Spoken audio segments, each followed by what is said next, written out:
एक न चेतस मूढ़ मना, हर विसरत तेरे गुण गढ़या। पब्बर तो हरि आवला, कवला कंचन वन्न, कै दुखड़े सड़ियो है। काली माया देहो दी, नानक मैं तन भंग। जाना पानी ना लहा, जैसे ती मेरा संग। जाना पानी ना लहा, जैसे ती मेरा संग। चित चेत सके नहीं बाबरिया, चित चेत सके नहीं बाबरिया, चित चेत सके नहीं बाबरिया, चेत सके नहीं बाबरिया। हर विसरत तेरे गुण गढ़या।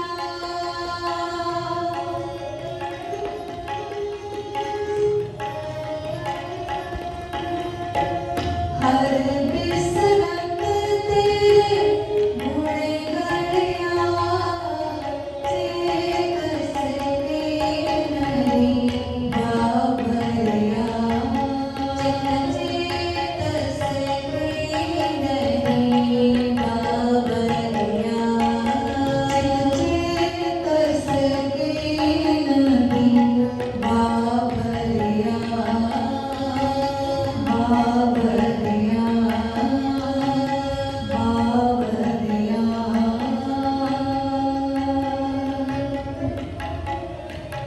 निरंकार सतगुरु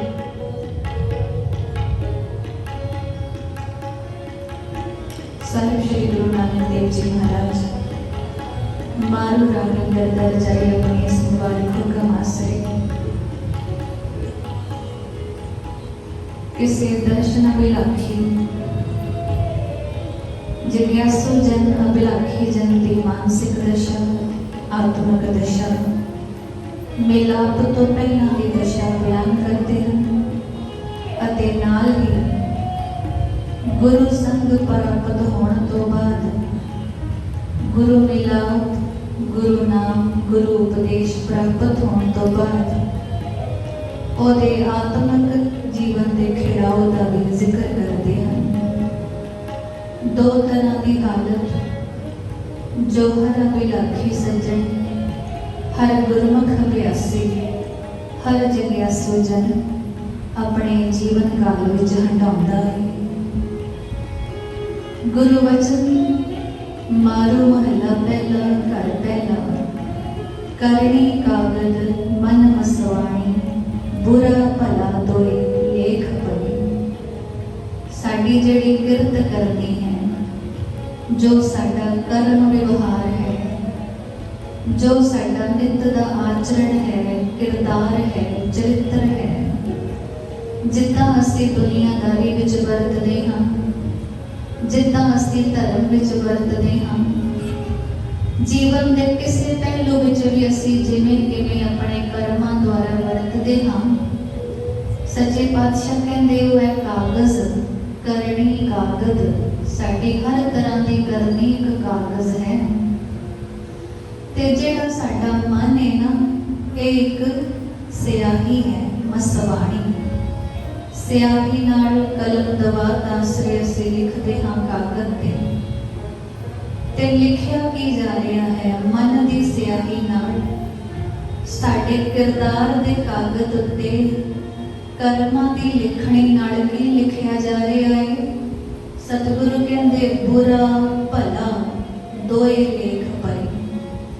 कुछ बुरा भी लिखिया जा रहा है, कुछ भला भी लिखिया जा रहा है। जिन्ने को असी पुन्नी बन रहे हाँ, उन्ने को असी पापी भी सदवाए जा रहे हैं। जिन्ने को असी सच्चे निभ रहे हाँ जगत विच, दुनियादारी विच, धर्म की दुनिया विच, उन्ने को कुछ ना कुछ झूठी वर्तन भी वरताई जाते हैं। इको समय एक जीवन विच असी सच्चे भी हाँ, झूठे भी हाँ, असी पापी भी हाँ, पुन्नी भी हाँ, असी नेक भी हाँ, बद भी हाँ, असी भले भी हाँ, असी बुरे भी हाँ। ये साडा चरित्र है, ये साडा किरदार है। ज्यों ज्यों किरत चलाए त्यों चलिए। अज तक असी जिंदगी दे राह ते उवें ही चले हैं जिवें साडी किरत ने सानू चलाया, जिवें कर्म गति ने सानू चलाया है ना। जा कहो कि साडे जिहड़े कर्म संस्कार बन चुके ने, और जिवें जिवें सानू चला रहे ने उवें ही चल रहे हैं। कदे धर्म दे राह ते भी तुरी जाते हाँ, कदे किसी ना किसी पासे अधर्मी भी पैर पा लेंदे हैं। दो पासे चल रहे हैं, दो तरफा चल रहे हैं, दो तरह की जिंदगी निभा रहे हैं। ज्यों ज्यों किरत चलाए त्यों चलिए, तौ गुण नाही अंत हरि। खेड़ता उस वाहिगुरु दी, बेअंत परमात्मा दी। ये सारा गुण उसे दी देन है, ते उहदे गुणां दा, उहदियां खेडां दा, उहदियां करामातां दा, उहदियां ताकतां दा अंत नहीं पा सकते। असीं चला उही लिया है सानू, पर हुण वेखना असीं है ना कि कर्मां दे कागज ते मन दी स्याही नाल बस बुरे ही लेखे लिखने ने, कि जब कोई भला पूरना भी पाना है, नेकी दा पूरना, सचियार रहनी दा पूरना। गुरु पिता रहाओ वाली पंक्ति विच कहते ने, चित चेतस की नहीं बाबरिया, ओए बाबरिया, ओए मूर्खा, ओए बौड़िया, तू चित विच चेते क्यों नहीं करता वाहिगुरु नूं। जिदे सारे गुण ने, सारी खेड़ है, जिदी सारी करामात है, जिदी सारी कला वरत रही है, ओ कमलिया तू उन्होंने चेते क्यों नहीं करता अपने चित्त विच। जे चेते करे तब कर्म गति का कागज कुछ सही मूर्तियां नाल भी लिखिया जाए, भरिया जाए। सतगुरु कहते चित चेतस की नहीं बाबरिया, हर बिसरत तेरे गुण गड़िया।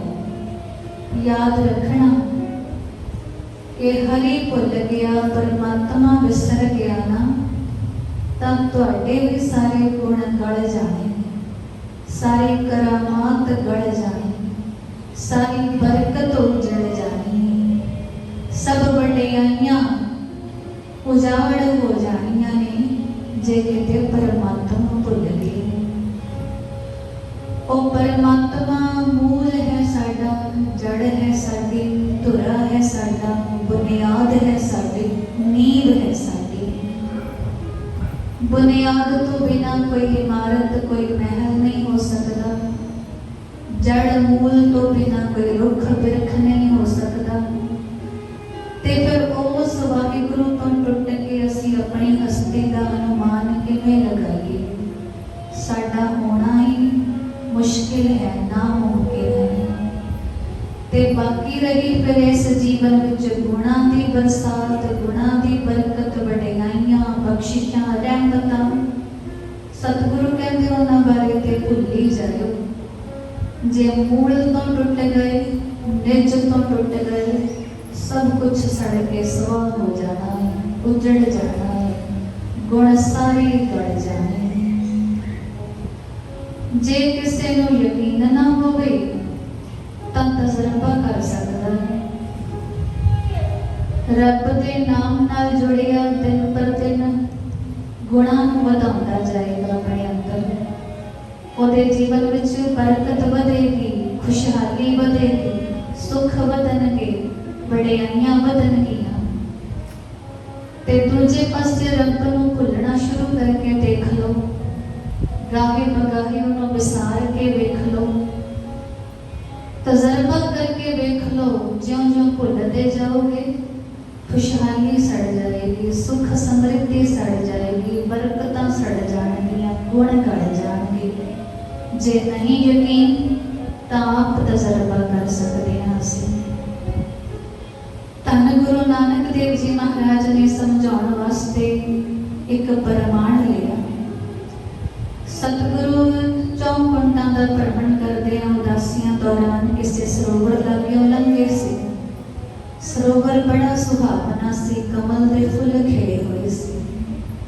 पर समा पाके जदों सतगुरु दोबारा उस सरोवर लागे लंघण लगे तां की वेखदे ने कि सरोवर सुक गया, कमल फुल भी सुक सड़ गए।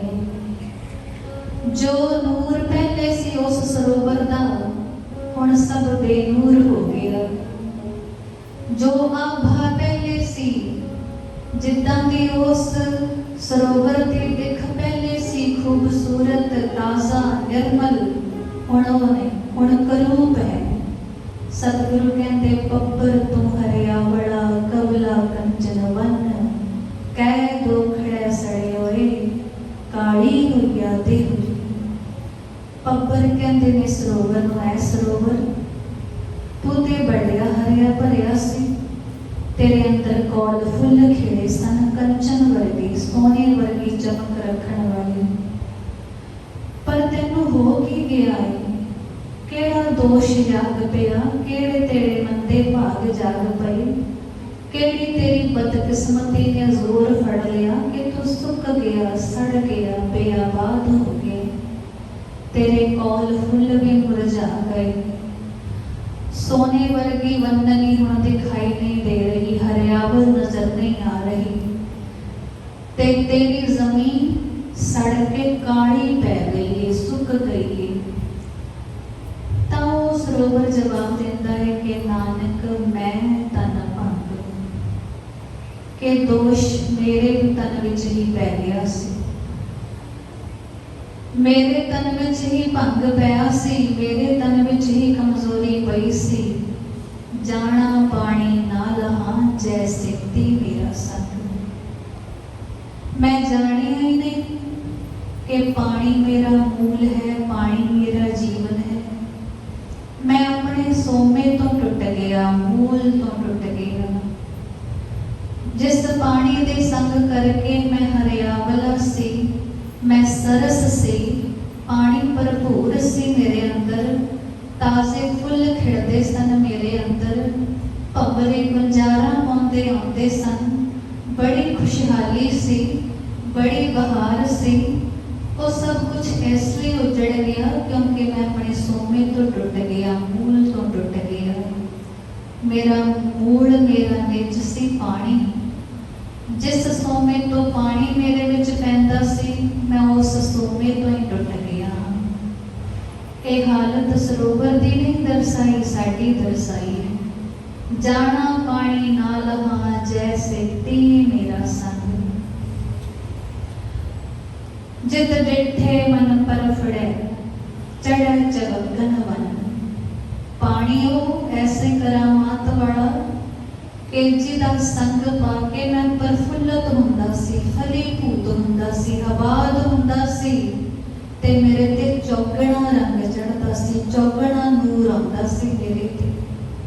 ये हालत साडी भी है, हर इंसान दी कह सकते हैं। दुनियादारी अंदर कर्म गति की मार चलता हर बंदा एक ही हाल हटा रहा है। मूल तो टुट के, निज तो टुट के, अपने सोमे तो टुट के। सतगुरां ने बस कहना मात्र गल नहीं कही कि तुहाडे गुण गल जाने ने, तुहाडीआं बरकतां उजड़ जाणीआं ने, तुहाडीआं खुशियां बेआबाद होए नहीं। सतगुरां ने वरता के भी दिखाया है कि वेखो जिद्दां सरोवर सोमे तो टुटिया ते बेहाल होया, ते मैं जीव परमात्मा तो टुट के हालों बेहाल हुंदा है। भगत कबीर जहे महापुरुषों ने मोहर लगाई, कहते बिल्कुल सत भाखिया। कबीर रहना रवे छोड़िया, रहो रे संख मजबूर। देवल देवल ताहड़ी, देसे उगवे सूर। सियाने विचारक इस श्लोक की व्याख्या कुछ ऐदा करते कि कबीर जी सागर के कंढे तुरे जा रहे थे। सागर का सुभाव है कि जदों छल मार के पानी उहदा कंढे किनारियां ते आउंदा है ना, अपने नाल सिप्पियां घोगे संख आदि लै आउंदा है। ते बहुतात विच सागर दे कंढियां ते सिप्पी संख घोगे आदि दिखाई पै जांदे ने, जिन्हां ने कदे सागरां दा भ्रमण कीता होवे। ते व्याख्याकार कहंदे ने कि भगत जी चले जा रहे ने ते एक संख नजरी पै गया, तां भगत जी ने अपने पैर नाल संख दोबारा समुद्र विच जा वगा मारे। पर फिर सागर दी छल आई ते संख फिर किनारे आ गया, कंढे आ गया। तां कबीर जी उस संख नूं संबोधन करते ने कि भलिया अपने मूल नाल ही जुड़िया रह, सागर विच टिकिया रह। जे किते टुट गया सागर तो, जे किते विछड़ गया सागर तो, वेखी सूरज चढ़दियां दिवालियां विच धाहां मारेगा, कूकां मारेगा। कदे शंखनाद वेखिया है, सुनिया है? दिवालियां विच, ठाकुर द्वारियां विच, सनातन धर्म मंदिरां विच शंख ध्वनि करना शुभ शगन मन्निया जाता है। पर जे भगत कबीर जी वर्गे आत्मवेता ब्रह्म ज्ञानी सिद्ध पुरख महापुरख की नजर नाल वेखांगे कि शंख ध्वनि नूं तुसीं शुभ शगन मनदे हो, पर उस शंख ते विचारा अपने सागर तो विछड़ के कूकां मार रहा है, धाहां मार रहा है। देवल देवल ताहड़ी, देसे उगवे सूर। ते आत्मक व्याख्या कीती इसे भाव दी कि शंख की मान्यता है साडा जीवन।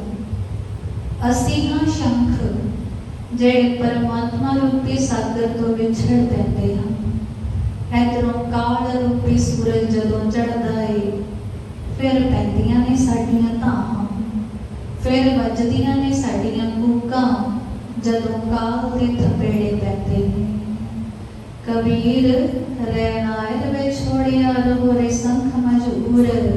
देवल देवल ताहड़ी, देसे उगवे सूर। ऐसा ना होवे कि तुहाडे पल्ले भी कूकां, रोना, दुहाइयां, हाल पहारियां ते रोना पिटना ही रह जाए। नहीं, ऐसियां ताहड़ा ना मारिए, सागर नाल जुड़िए, परमात्म रूपी समुंदर नाल जुड़िए, रब रूपी असकहा पानी दे सोमे नाल जुड़िए, तां जो कूकां धाहां मिट जान, खुशियां खेड़े सुख समृद्धियां साडी झोली पै सकन। धन गुरु नानक देव जी महाराज ने इसे करके सानू समझाया कि क्यों कमले बने फिरते हो, क्यों बोरे हुए फिरते हो, चित्त नाल चेते क्यों नहीं करते। जानना चाहते हो कि रब तो टुट के होएगा की तुहाडे नाल? जानना चाहते हो ना कि परमात्मा तो भुल के की वरतेगा तुहाडे नाल? आओ दसिए तुहानू। जाली रैन जाल दिन हुआ, जेती घड़ी खवाही देती। रात भी जाली बन गई है, जंजाल बन गई है, दिन भी जंजाल बन गई है। जिन्नियां घड़ियां ने ना वो सब फाइयां बन गई ने, फांसियां बन गई ने। कदे कोई फाही, कदे कोई जाल, कदे कोई जंजाल। माया के अंध गुबार भरे संसार विच प्राणी मात्र की ऐदां दी वरतणी। मन्ने भावें कोई ना मन्ने, पर मन दे तल ते, आत्मा दे तल ते, बुद्ध दे तल ते, कई दफा ते शरीर के तल ते भी ये वेदना दिख जाती है, ये पीड़ा दिख जाती है कि किसी बंदे की जिंदगी जंजालां नाल उलझी पई है, झमेलियां विच उलझी पई है। बेअर्थ दे प्रयोजना विच ही उलझी पई है, बड़ा गुंझल वाला जीवन बनिया पिया है। सारियां ताणियां उलझियां पईयां ने, एक अध तंद कदे सुलझदी भी है तां कोई नवीं ताणी उलझ जाती है। कदे परिवार नाल संबंध बिगड़ जाते ने, कदे रिश्ते नातेदार नाल संबंध बिगड़ जाते ने, कदे मायकी तौर ते कोई हानि हो जाती है, कदे शरीरक तौर ते कोई रोग पीड़ा बन जाती है। बाकी धर्म की दुनिया च जे पैर पाया होएगा ते उत्थे दे वखरे झमेले वखरे जंजाल। मन ना जुड़े तां दुखी, मन ना टिके तां दुखी, कुछ समझ ना पाए, कोई अगला राह अगली मंजिल ना खुले, एकाग्रता ना बने, एक सारता ना बने, सहज ना मिले, सबर ना मिले, संजम ना आवे, तां जंजाल तां झमेला। आत्मक तल ते, मानसिक तल ते, बौद्धिक तल ते, शरीरक तल ते, समाजिक ते परिवारक तल ते हर बंदे दा ताना उलझिया होया है। सतगुरु कहते रात भी जाड़ बनी पई है, रात भी उलझना विच लंघ रही है, दिन भी झमेलियां विच लंघ रहा है। हर घड़ी नवी फांसी नवी फाही है। रस रस चौग चुगै नित फासै, छूट संकूड़े कवन गुणे। बेकारां दे रस दा जोगा जुगदे जुगदे जुगदे जुगदे होर भी फसदे जा रहे हैं। केड़े गुणां दे आसरे छुटांगे, गुणां वाला राह ते फड़िया ही नहीं। केड़े गुणां दे आसरे मुक्त होवांगे, बंद खलासी करवावांगे, क्योंकि गुणां दे सोमे गुणी निध गुणी निधान वाहिगुरु नाल तां जुड़े ही नहीं। जुड़े आ ते शायद किसी स्वार्थ लई, किसी मतलब लई, जां समा विचारण समा लंघाउण लई बंदा चिट्ठी भरदे। सतगुरु सवाल करते हैं कि दसो छुट्टिए किवें, किहड़े गुणां दे आसरे छुट्टिए। इत्थे ते फसण दे राहे बहुत ने, फाइयां दे रस्ते बड़े लभ पैंदे ने, छुट्टण दी कोई भी राह रस्ता जां पगडंडी दिखाई नहीं पैंदी। काया आरण मन विच लोहा, पंच अगन तित लाग रहे। हालत की है कि शरीर ते तपदी भट्ठी बन चुकिया है, लोहार दी भट्ठी। मन दे विच लोहा है जो भुज रहा है, ते विकारां दी पंजां विकारां दी अग बढ़ रही है। ऐसी हालत है। बाबा फरीद जी कहते हाँ जी बिल्कुल ऐदा सही फरमाया, तुसी ऐदा दा ही हाल है। किज ना बूझे किज ना सुझे, दुनिया बुझी पाहे, साईं मेरे चंगा कीता नहीं तां हुंदे दज्जां जाए। बाबा फरीद जी गुरबचनां ते मोहर लगाते ने कि हाँ पता ही नहीं लगता, समझ ही नहीं पैंदी। एहो जी गुज्जी अग है ये दुनिया, एहो जा गुज्जा ताप है, सेक है, भट्ठ है दुनिया। समझ ही नहीं पै रही कि इस अगन विचों छुट्टे ते बंदा किवें छुट्टे। किज ना बुझे किज ना सुझे, दुनिया गुज्जी पावे। बाहरों वेखदियां ते सानू जरूर कदे लगे भुलेखा पए कि तमाम वसाइल करके असी सुरखरू जी रहे हैं जगत विच दुनिया विच। पर बाबा जी कहते देखण नूं नहीं चाहांगे, अंदर ते सब गुज्जी भावे विच सड़ रहे हैं, गुज्जी अग विच गुज्जे सेक विच मच रहे हैं अंदरों। वो सेक केड़ा केड़ा है वो असी आपे ही जानते हैं कि केड़ा सेक सानू अंदर बनिया होया है, केड़े ऐब दोख सानू अंदरों साड़ते हैं, केड़े विकार सानू तंग करते हैं।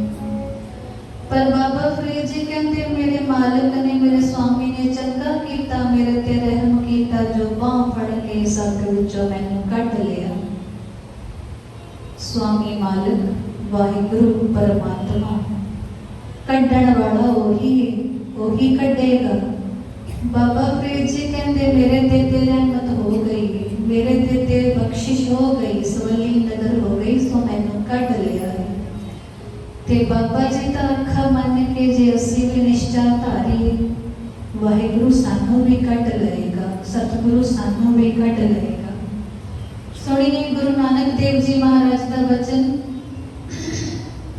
कि काया ते भट्ठी बन चुकी है, मन साडा लोहे वांग अंदर तप रहा है, पिघल रहा है, पंच विकारां दी अग पै रही है, पंच अगनदित लाग रही, कोयले पाप पड़े, पापां दे कोले पै रहे हैं।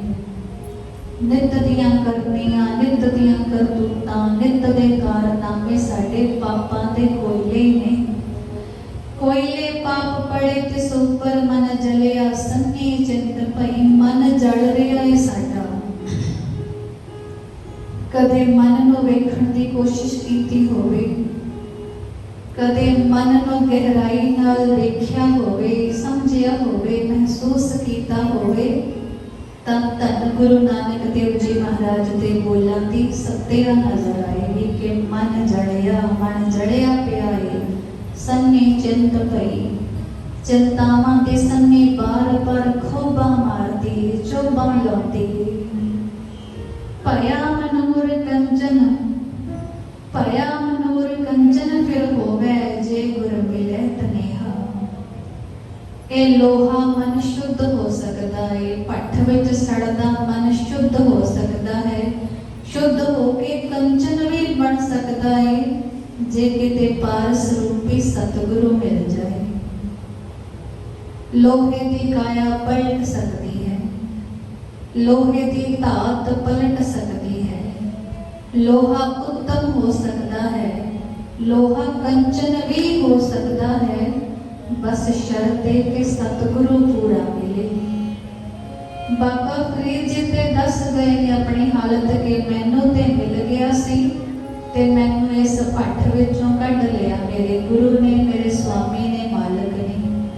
ते गुरु नानक देव जी महाराज कहते कि शर्त सारियां ते लागू होती है, पूरा सतगुरु मिले ताए सड़दा मन, जलदा मन कंचन बन जाए, पारस रूपी गुरु की छो पाके। एक नाम अमृत ओह देवै, तो नानक दृष्टस देह। फिर उस सतगुरु एक नाम अमृत दे देवे ना, बस एक नाम अमृत, ज्यादा कुछ नहीं चाहिए, बस एक नाम। और सतगुरु एक नाम अमृत इस तपदी भट्ठी रूप काया अंदर इस सड़दे बलदे मन विच वरसा दे, वरदा दे, तात्रसितस स्थापति टिकाओ टिकाना मिल जाएगा इस देह, इस शरीर नूं, इस जीवन नूं, इस मन नूं, इस आत्मा नूं। इस महावाक दे नाल गुरु करदा बेहद ही प्रभावशाली ते इतिहासक प्रसंग जुड़िया है। गौर करनी पड़ेगी कि वचन ही पहले सतगुरां दा है, पर इस वचन दे नाल इतिहास जुड़िया है तीसरे पातशाह धन गुरु अमरदास जी महाराज का। वाक्या की वरतिया, आओ अज अपनी सुरत असी लै चलते हैं। श्री अमृतसर जिले अंदर दरबार साहिब श्री अमृतसर तो 8 मील की विथ ते वसे हुए निक्के जे नगर बासड़ के गिल्ला विच अमृत वेला है। बासड़ के गिल्ला विखे रात का आखिरी पहर है। इस अमृत वेले दौरान तारियां की छावें सुगड़ सियाणी नौजवान बच्ची चाटी विच मधानी बात दुध रिड़क रही है ते बड़े प्यार नाल, बड़ी भावना नाल, बड़े चंगे सुर रला के धन गुरु नानक देव जी महाराज की बाणी गायन कर रही है। चित चेत सकी नहीं बाबरिया, हर बिसरत तेरे गुण करिया। उस नौजवान बच्ची की आवाज विच इन्ना रस, इन्ना भाव कि इकल्ला इकल्ला शब्द बोल, एक एक शब्द तो नहीं लाग दे मकान दी छत ते विराजे 62 वरियां दे बुजुर्गवार बाबा अमरदास जी दे करनी पै रही है। अमृत वेले का समा है, पिछल रात है, पहल रात रहंदियां टिकी रात छां तारियां दी छावें बाबा अमरदास जी दे कन्नां विच बोल पए ने। बाबा जी बेखतियार चल के नीचे उतरे आए ने छत तो। उसे तरह बेखुदी दे आलम विच तुरते तुरते नाल दे घर दे वेड़े लंघ आए ने। रसोई विचों सुहानी सचियार बीबी जो अमृतमयी बाणी दियां धुनां गायन कर रही सी उस बच्ची दे सराहने जा खड़े ने। एक ही माहौल है, ये बच्ची है धन गुरु अंगद देव जी महाराज की होनहार सपुत्री। कुछ दिन पहले ही ब्याह के आई है बासर के खडूर साहब तो चल के विदाई पाके बासर के गिला आई है। बाबा अमरदास जी के बड़े भराता के पुत्र नूं विआही है, यानी कि बाबा अमरदास जी की भतीज नूं लगदी है। इस बच्चे की जुबानों अमृतमयी बाणी का रस भिन्ना कीर्तन बाबा जी स्वखते तो ही सुन रहे हैं। ते कोल पहुंच के बाबा जी ने दोबारा बेनती की कि पुत्री ये जेड़ा कलाम तू गा रही है ना इन्हू दोबारा गा के सुना। जो बाणी तू बोल रही है ना इन्हू दोबारा बोल के सुना। तेरी ये बाणी तेरे बोल मेरे मन की हालत बयान करते ते ज्यों ज्यों तेरे मुख तो ये बोल झरते ने मेरा तपदा मन ठरदा है। तां लगदा है जिवें तपत तृषत धरती उत्ते कोई बूंद पई है पानी दी, जिवें किसी चातरिक नूं स्वांती बूंद लभे बिल्कुल उदां दी हालत महसूस हो रही है। दोबारा पढ़ी बाणी। बीबी अमरों आज्ञाकार बच्ची धर्मी पिता की धर्मी बच्ची जो गुरमत दियां सारियां गुणतियां अपने गुरुदेव धन गुरु अंगद देव जी महाराज पिता गुरु दे घरों पल्ले बन के लियाई सी। सुगड़ सियाणी सुचज दी उत्ते गुणां दी गुथली ओने आज्ञा पाके सौरे पिता का हुक्म मन के दोबारा शब्द गायन किया है। पूरे शब्द का भोग पिया तब बाबा अमरू जी पूछते हैं कि कौन कलाम है, रचयिता कौन ने दे। तब बीबी अमरू कहती है कि पिताजी ये गुरु नानक देव जी महाराज की बाणी है। इस बाणी की संभाल गुरुदेव पिता करते हैं। बाबा अमरदास जी को गल कुछ समझ नहीं आई, कहने लगे कौन गुरुदेव पिता। बीबी अमरो कहती कि पिताजी भुल गए मेरे विआह के समय जंज के ढुकाओ समय जिन्होंने तुहाडे गल बाहां पा के तुहाडा स्वागत किया सी कि आओ गुड़म जी, वही ते मेरे गुरुदेव पिता ने। गुरु नानक की गद्दी के दूजे वारिस गुरु अंगद देव जी ओही संभाल करते ने बाणी दी। बाबा अमरदास जी नूं जेड़ा ताप जेड़ा संताप 22 बरे हरिद्वार गंगा इशनान करन तो बाद भी लथया नहीं सी। उल्टा एक ब्रह्मचारी साधु दे करड़े बोला करके ताप संताप सेक अग होर भी बद गई सी अंदर कि पूरे गुरु नूं धारे बिना सारी जिंदगी बेकार बेअर्थ है। अज तक दा कीता दान पुन इशनान धर्म कर्म सब व्यर्थ है, क्योंकि उस ब्रह्मचारी ने ते इत्थों तक कह दिता सी कि निगुरे बंदे दे हाथ तो मैं कुछ खाया भोजन पाया ते मेरा भी जन्म भ्रष्ट हो गया। बाबा जी के अंदर ये तपश सी, ये सेक सी, ये साड़ इन्हीं दिन पर दिन साड़ रहा सी अंदरों, पर राह कोई नहीं सी लभ रहा। राह बड़े पूछे, जिन्होंने पूछे उन्होंने कर्म कांडा दे राह तोड़ दिता ते गंगा इशनान भी उन्हां विचों एक रस्ता सी। 22 वरे गंगा इशनान करके भी अखीर मालूम पिया कि गुरु बिना गत नहीं। ए मन दा संताप, ए चित्त दा संताप, ए आत्मा दी भटकना है तानी मुकनी। गुरु धारना पएगा कि गुरु भी सच्चा, गुरु भी पूरा। बस उसे दिन बाबा अमरदास जी अपनी सत्कारत नूरानी बेबी अमरों नूं बेनती करते हैं कि बच्ची मैनू जितनी जल्दी हो सके अपने गुरुदेव पिता दे दर पे लै जाओ। बस मैनू जापदा है कि हुण मेरी भुख मिटण दा समा है, मेरी त्रेह मिटण दा समा है। जिहड़ी तड़प हुण तक बनी सी ओदे मिटण दा हुण वेला आ गया है। अगली प्रभाते खडूर साहब तो आज्ञा पा के बीबी अमरो अपने सहुरे पिता बाबा अमरदास जी नूं नाल लैके गुरु अंगद देव जी के चरणों में हाजिर हुई है। सतगुरां ने रीति मुताबक उठ के सत्कार किया, अपने बराबर बैठण का इशारा किया ते बड़े प्यार नाल आख्या आओ गुड़म जी।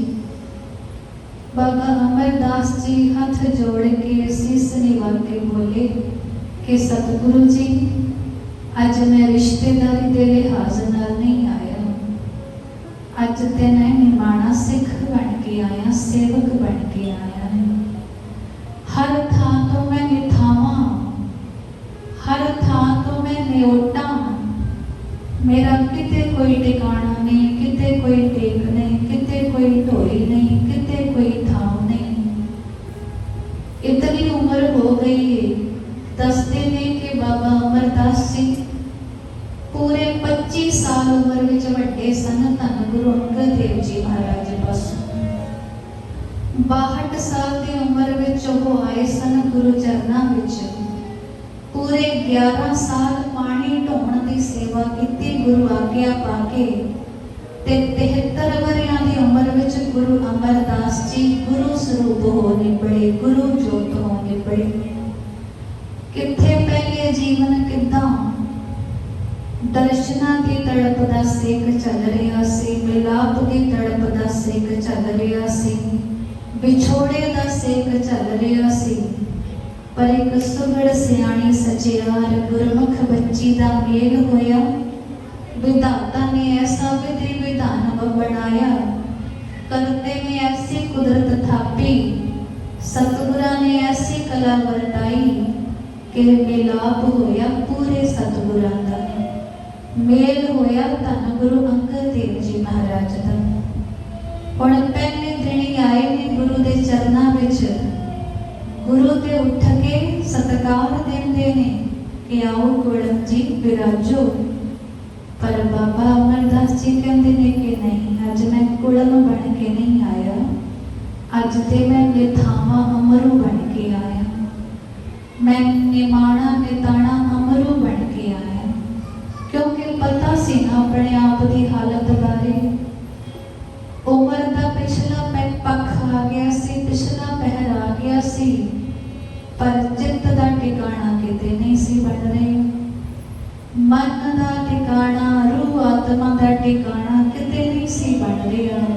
हर वक्त असीम भटकना, असीम बेचैनी, अनंत व्याकुलता अंदर बनी हुई सी। वो तड़प ही सी कि गुरु मिले ते जिंदगी का काज सबर जाए। अज गुरु मिले ने, गुरु ने हुक्म किया कि सेवा करो ते सिद्धि पाओ। बस यही हुक्म लड़बन छड़िया। नित अमृत वेले इशनान की सेवा संभाली है ते सेवा की भी कैसी कठिन काल कि जदों खडूर साहब तो सीस निवा के सिर ते गागर चुक के तुरना तां पिठ नहीं धोनी, सगों मुख खडूर साहब वाले करे रखना।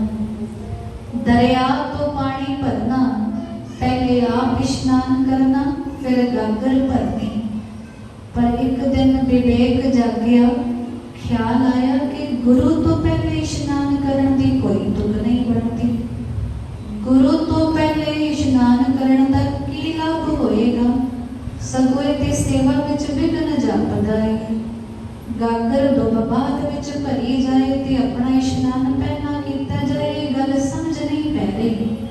इतिहास गवाही भरदा है कि गागर सीस ते टिके टिकाए बाबा अमरदास जी खडूर साहब वल मुख कीते कराए। सन शरीर सिर तक गागर दी उचाई तक दरिया विच डुब्बी लाउंदे, नाले ते अपना इशनान हो जांदा, नाले इक्को समय गागर भी भर जाती। 11 वरे सेवा कीती ते एक समा भी आया जदों सेवा सफल हुई।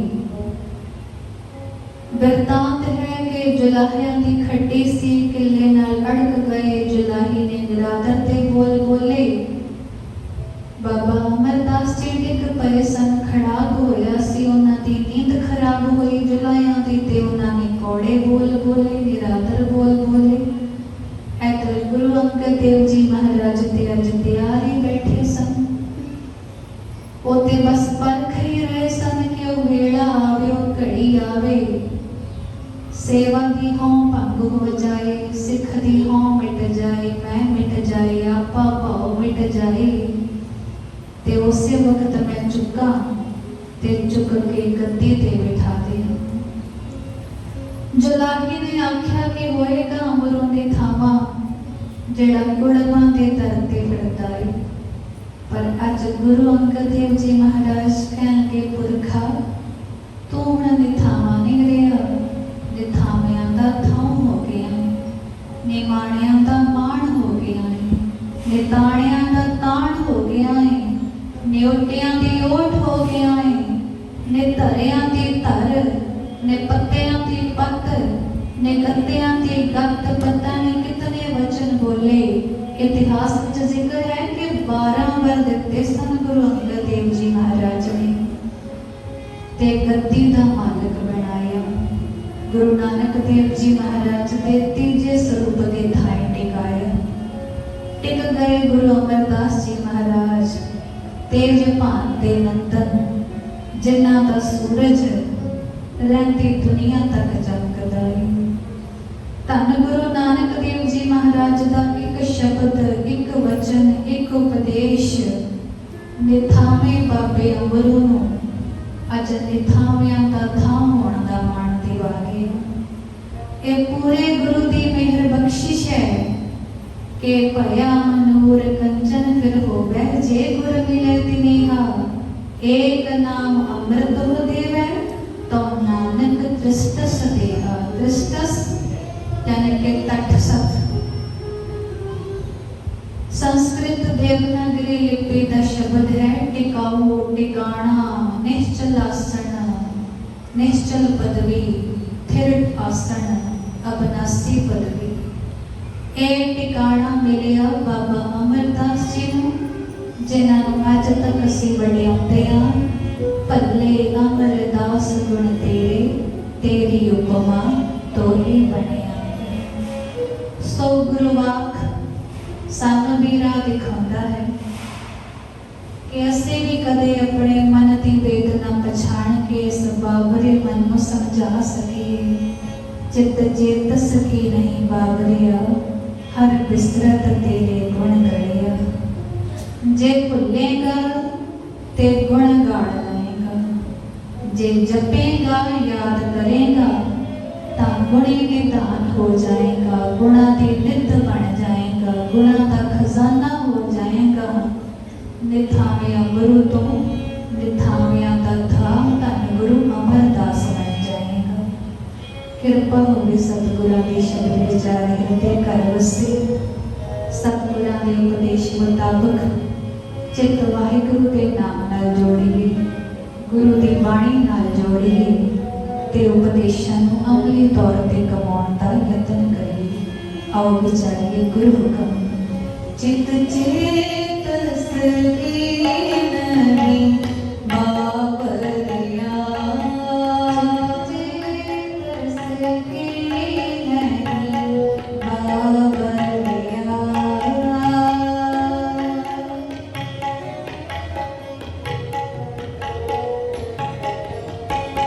चित चेतस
ਆਨੰਦ ਪੈ